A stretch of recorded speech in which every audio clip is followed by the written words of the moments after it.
नमस्कार दोस्तों, मेरा नाम है मोहम्मद अंसर आलम। मैं पूर्णिया बिहार से हूँ। स्पेशल लाइव लर्निंग में आपका स्वागत है।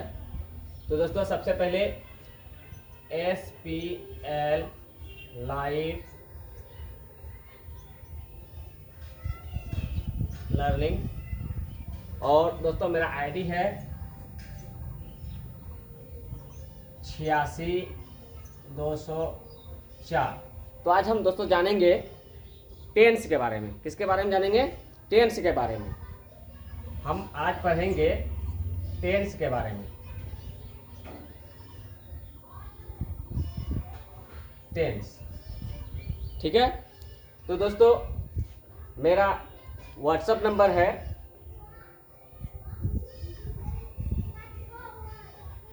8969830153। तो दोस्तों सबसे पहले आज हम पढ़ेंगे टेंस कि टेंस कितने प्रकार के होते हैं। टेंस कितने प्रकार के होते हैं? How many kinds of tense? Tense 3 प्रकार के होते हैं। तो सबसे पहले हम देखते हैं यहाँ पे कि क्वेश्चन है आपका how many kinds of tense. How many kinds of tense? Tense कितने प्रकार के होते हैं? तो इनका आंसर है दोस्तों there are 3 kinds of tense. There are 3 kinds of tense. Tense 3 प्रकार के होते हैं, प्रेजेंट टेंस, पास्ट टेंस और फ्यूचर टेंस। कौन कौन होते हैं? प्रेजेंट टेंस,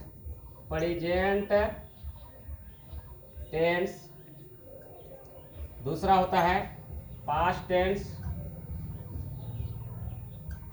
और तीसरा आपका होता है फ्यूचर टेंस।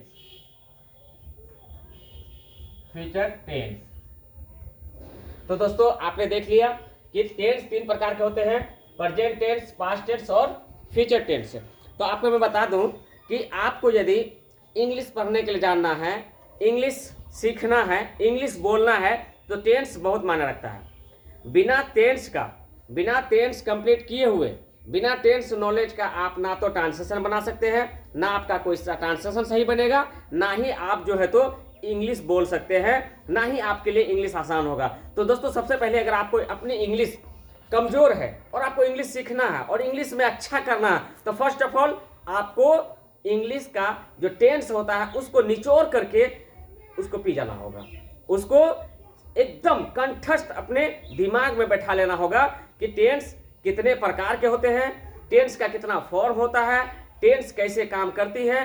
तो मैं आज आपको डीपली नॉलेज टेंस के बारे में बताने के लिए जा रहा हूं कि टेंस 3 प्रकार के होते हैं, प्रेजेंट टेंस, पास्ट टेंस और फ्यूचर टेंस।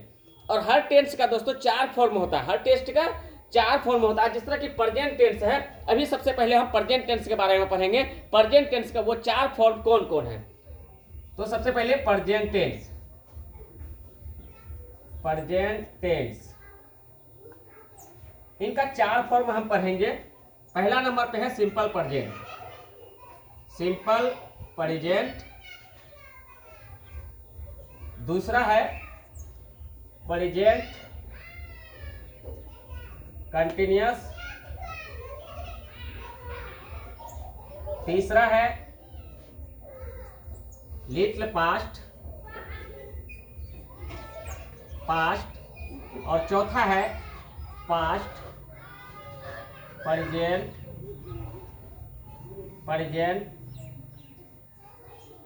प्रोग्रेसिव।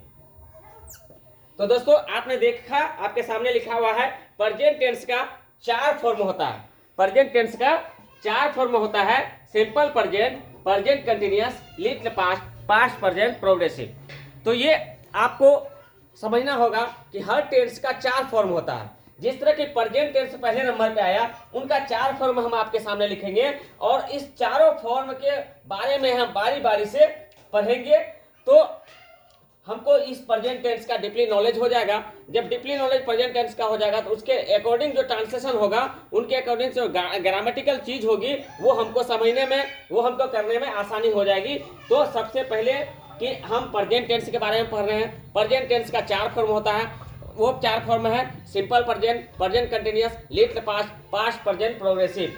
तो दोस्तों अब सबसे पहले हम पढ़ेंगे सिंपल प्रेजेंट के बारे में। किसके बारे में? सिंपल प्रेजेंट के बारे में। दोस्तों यदि आप अभी तक हमारे इस चैनल पर नए हैं तो प्लीज इस चैनल को सब्सक्राइब कर लें, लाइक करें, कमेंट करें और आप कंटिन्यू हमारी वीडियो को देखें। आपको 1 महीने के अंदर पूरा डीपली नॉलेज इंग्लिश के बारे में आ जाएगा और आप अच्छे से इंग्लिश बोल सकते हैं, अच्छे से इंग्लिश में काम कर सकते हैं, अच्छे से इंग्लिश के बुक को रीडिंग कर सकते हैं और हर तरह से आपको इंग्लिश मदद करेगी।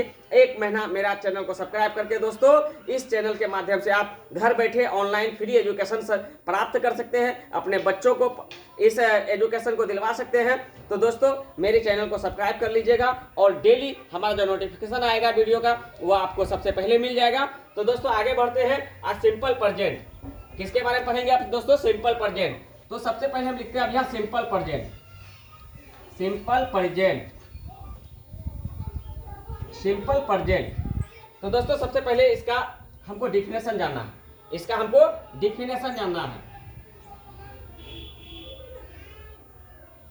डिफिनेशन, तो दोस्तों आपको पता है डिफिनेशन क्या होता है? What is definition? डिफिनेशन का मतलब होता है परिभाषा। परिभाषा का अर्थ होता है बाहरी भाषा। बाहरी भाषा से आपको समझाने का मैं कोशिश करता हूं जिससे कि आपको आसानी हो जाए, उसी को बोलते हैं परिभाषा। तो इसका परिभाषा है दोस्तों the simple present tense which is used to indicate an action in completed simple in the present। तो दोस्तों इसका परिभाषा है, इसका डिफिनेशन है the simple present tense which is used to indicate an action in completed simple in the present. Simple present tense ये कहता है कि हमारे अंदर जितनी भी काम होती है, जो भी काम होती है वो आधा अधूरा रहता है, इनकम्प्लीट रहता है। सिंपल प्रेजेंट में कोई भी काम पूरा नहीं होता है। तो ये उसका डिफिनेशन भी बता दिया कि यहाँ सभी काम इनकम्प्लीट रहता है, सभी काम इनकम्प्लीट रहता है, काम कोई भी यहाँ पे पूरा नहीं होता है, काम कोई भी आप यहाँ पे पूरा नहीं होता है।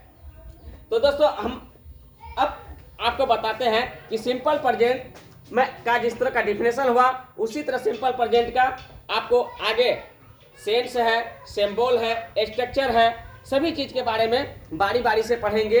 तो दोस्तों हमारा नॉलेज भी बढ़ेगा, हमारा ज्ञान भी बढ़ेगा और हम अच्छे से इंग्लिश सीख पाएंगे।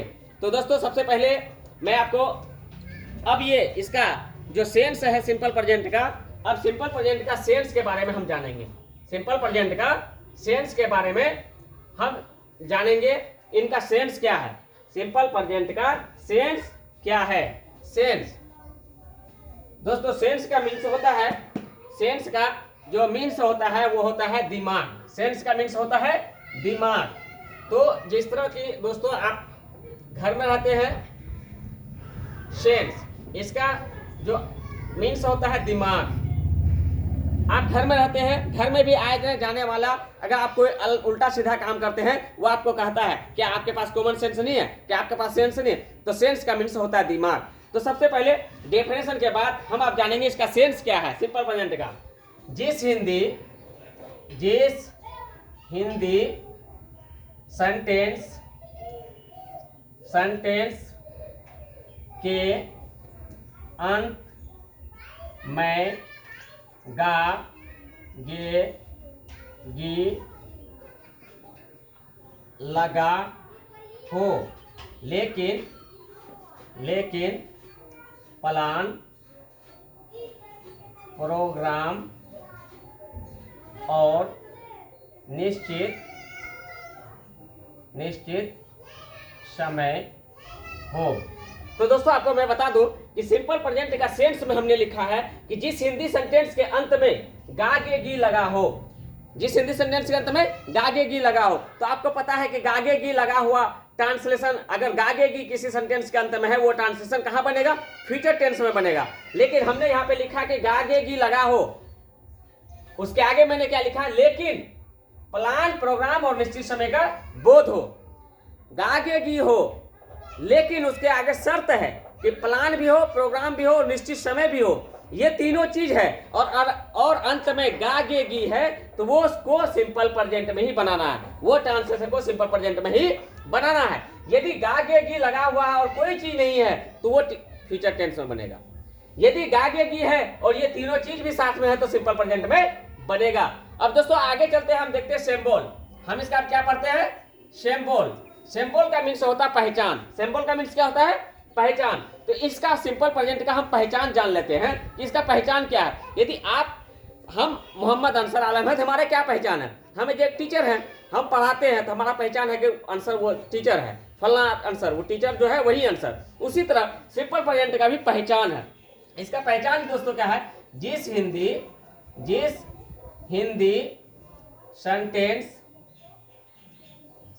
के अंत में ता है, ते है, ता हूं, ते हूं, ती हूं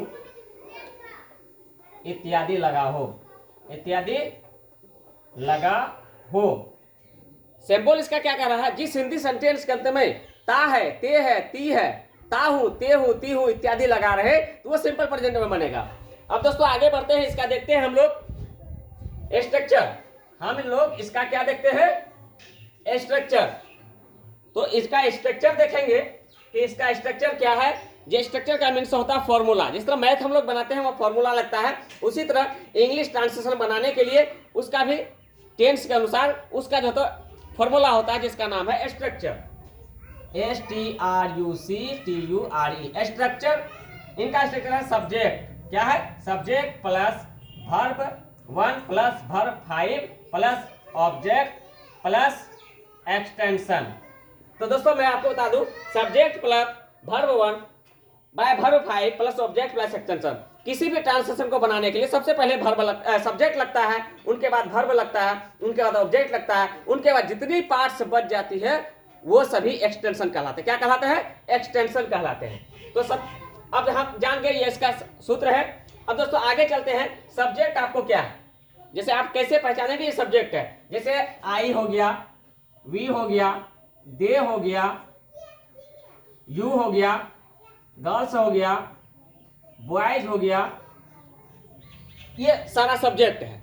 और इसके आगे भी है, लेकिन इतना आप जान लीजिए कि I, we, they, you, girls, boys ये सब सब्जेक्ट है। अब वर्ब कैसे है? अब इसको पहचान गए ये सब्जेक्ट है। और वर्ब का पहचान आप कैसे करेंगे? ऑब्जेक्ट का पहचान आप कैसे करेंगे? ऑब्जेक्ट किसे? मान लीजिए कि मैं स्कूल जाता हूं, तो स्कूल क्या हो गया? ऑब्जेक्ट हो गया। और मैं क्या हो गया हूं? सब्जेक्ट हो गया हूं। बट वर्ब क्या हो गया है? जाना। वर्ब क्या हो गया? जाना। तो उसके आगे हम लोग थोड़ा डीपली नॉलेज लेते हैं कि हम लोग वर्ब को पहचानेंगे कैसे। हम सब्जेक्ट को पहचान गए तो हमको वर्ब को पहचानना है। वर्ब को कैसे पहचानेंगे? तो वर्ब को पहचानने के लिए सबसे पहले हम लोग इसका आगे चलते हैं, लिखते हैं वर्ब का पहचान। क्या लिखते हैं? वर्ब का पहचान। वर्ब का पहचान दोस्तों आपके सामने लिखा हुआ है वर्ब का पहचान, कि वर्ब को हम कैसे पहचानेंगे। उसका सिंपल पहचान है कि उसका सिंपल पहचान है, वर्ब का पहचान है, उसका सिंपल है कि आप वर्ब का पहचान कैसे करेंगे? जिस भी हिंदी सेंटेंस के अंत में ना लगा हो, जिस भी हिंदी सेंटेंस के अंत में ना लगा हो वो वर्ब है। आप आसानी से पहचान जाएंगे कि वर्ब का पहचान, कि वर्ब आप कैसे पहचानेंगे वर्ब है कि क्या है। तो जिस भी हिंदी सेंटेंस के अंत में ना लगा हो वो वर्ब है। जैसे आप फॉर एग्जांपल जान लिया, आना लास्ट में ना, जाना लास्ट में ना, खाना लास्ट में ना, उठना लास्ट में ना, सोना लास्ट में ना, पढ़ना लास्ट में ना, खेलना लास्ट में ना। तो आप समझ गए कि जिस भी हिंदी सेंटेंस के अंत में ना लगा हो वो वर्ब है। तो वर्ब का पहचान आपने देख लिया। अब आपको आगे चलते हैं लेकर के कि वर्ब 1 और वर्ब 5, वर्ब 1 और वर्ब 5। तो दोस्तों आपको बताओ कि वर्ब 1 को पहचानना आसान है, लेकिन वर्ब 5 आपके लिए थोड़ा डिफिकल्ट होगा। तो मैं आपको बताता हूं वर्ब 5 का पहचान, वर्ब 5 का पहचान, वर्ब 5 का पहचान, वर्ब 5 का पहचान। किसी भी वर्ब के अंत में एस या ईएस जोड़ने पर वर्ब 5 बनता है। तो दोस्तों आपको पता चल गया किसी भी वर्ब के अंत में एस या ईएस जोड़ने पर वो वर्ब 5 बन जाता है। तो अब आप देखिए फॉर एग्जांपल जैसे यहाँ पे कम है, क्या है कम, इसको ये है वर्ब 1, इसको वर्ब 5 हमको बनाना है, तो क्या होगा दोस्तों कम्स होगा। क्या होगा कम्स, ओनली फॉर एस लगा। जिस तरह रन है RUN रन, तो इसमें क्या लगेगा वर्ब 5 रन्स। जिस तरह दोस्तों आप देख लिए गो, इसका वर्ब 5 क्या होगा गोज, ES जोड़ दिए, इसमें ES जोड़ दिए। जिस तरह आपका वॉक, इसका वर्ब 5 क्या होगा दोस्तों वॉक्स। तो आप समझ गए कि वर्ब 5 कैसे बनता है। किसी भी वर्ब के अंत में एस या ईएस जोड़ने पर वो वर्ब 5 बन जाता है। तो दोस्तों आपको बहुत ही अच्छी और बहुत मजेदार टॉपिक अभी चल रहा है, क्योंकि हर विद्यार्थी को, सभी लोगों को इंग्लिश से डर लगता है। इंग्लिश से डर क्यों लगता है? क्योंकि हमारे भारत में शुरू से इंग्लिश से डर लगा हुआ था, क्योंकि लोग इंग्लिश के प्रति फोकस नहीं करते हैं, जिसके कारण से वो इंग्लिश में कमज़ोर रहते हैं। और इंग्लिश का मजबूत होना और इंग्लिश स्ट्रॉन्ग होना, उसका फर्स्ट ऑफ ऑल रिजल्ट है कि आपको टेंस अच्छा से आना चाहिए। यदि आप टेंस का अच्छा ज्ञाता हो जाए तो आपके लिए इंग्लिश खेल है और कुछ नहीं। तो दोस्तों आगे बढ़ते हैं हम यहाँ से कि अब इसके आगे हमारा काम है, हम यहाँ तक लिख लिए। अब चलते हैं दोस्तों हम कि वर्ब 5 लगता किनके साथ है। हमने देख लिया कि वर्ब का पहचान तो ना लगा हो, वर्ब 1 हमने देख लिया, वर्ब 5 हमने देख लिया। अब हमको ये जानना जरूरी है कि वर्ब 5 किनके साथ लगेगा, वर्ब 5 किनके साथ लगेगा। तो हम वर्ब 5 का यूज देख लेते हैं, यूज ऑफ वर्ब 5, वर्ब 5 का यूज ऑफ वर्ब 5।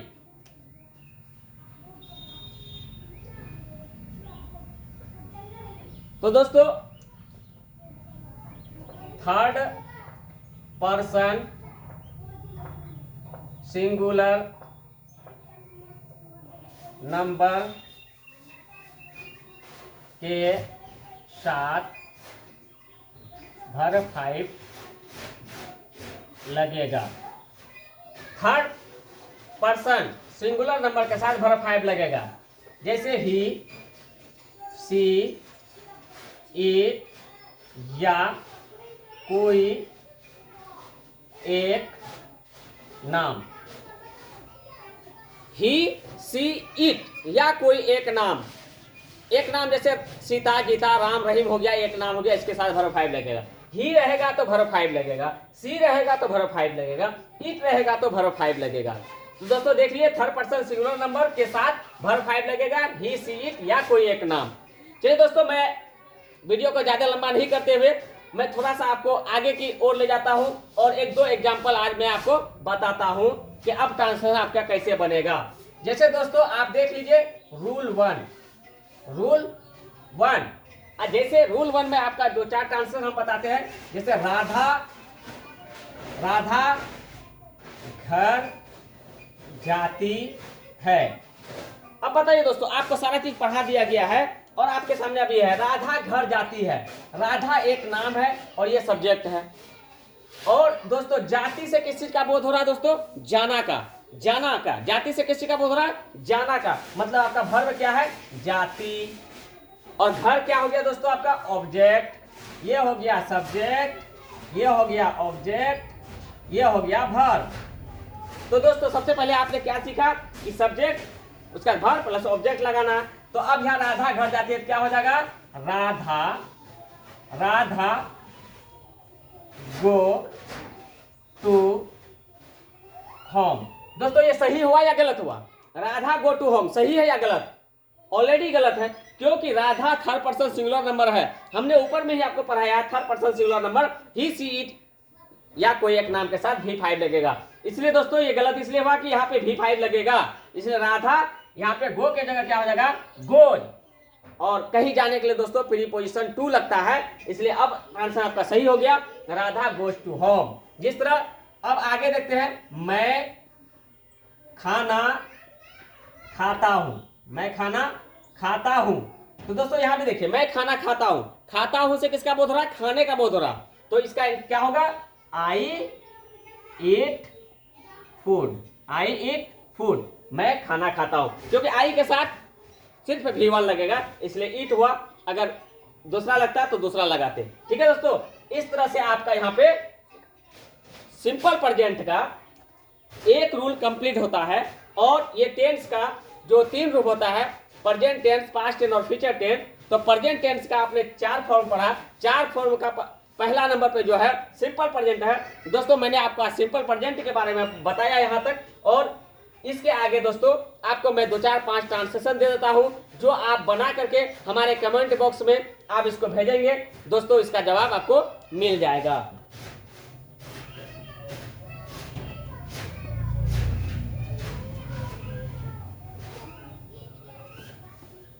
तो दोस्तों आज आपके लिए अब HW है, घर का काम है जो आपको करके आना है। वो दोस्तों आपका घर का काम क्या है, तुम सोते हो, हम लोग खेलते हैं,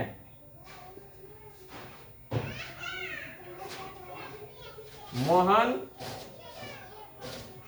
घर जाता है, सोहन